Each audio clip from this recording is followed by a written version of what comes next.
শ্রীমদ্ ভাগবত গীতা দ্বিতীয় অধ্যায় সাংখ্যযোগ। সঞ্জয় উবাচ তং তথা কৃপয়া বিষ্টম সুপর্ণা কুলেক্ষণম বিশিদন্ত মিদং বাক্যমুবাচ মধুসূদন।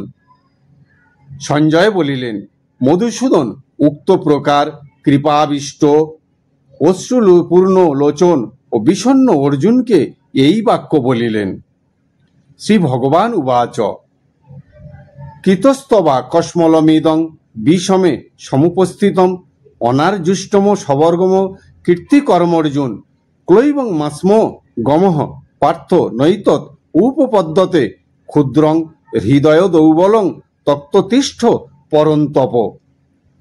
শ্রী ভগবান বলিলেন, হে অর্জুন, এইরূপ সংকটে কোথা হইতে অনার্য সেবিত স্বর্গ প্রতিরোগ এবং অজস্কর মোহ তোমাতে উপস্থিত হইল? হে পার্থ, তুমি কাতর হইও না, ইহা তোমার উপযুক্ত নহে।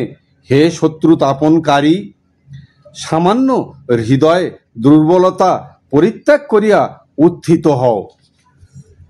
অর্জুন উবাচ কথং ভীষ্মমহং সংখ্যে দ্রোণঞ্চ মধুসূদন ইষুভি প্রতিযোৎস্যামি পূজার হাবৃসূদন গুরুণ হতবা হি মহানুভাবন শ্রেয় ভক্তুং ভৈক্যম পিহ লোকে হতবার্থ কামাংস্ত গুরুনি হইব ভুঞ্জিও ভোগান রুধিগ্র প্রদিগ্ধান।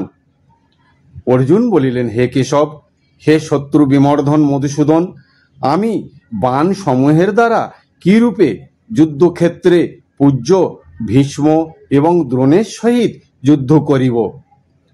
মহানুভব গুরুজন দিগকে হত্যা না করিয়া ইহলোকে ভিক্ষান্ন ভোজন করাও বরং শ্রেয়স্কর।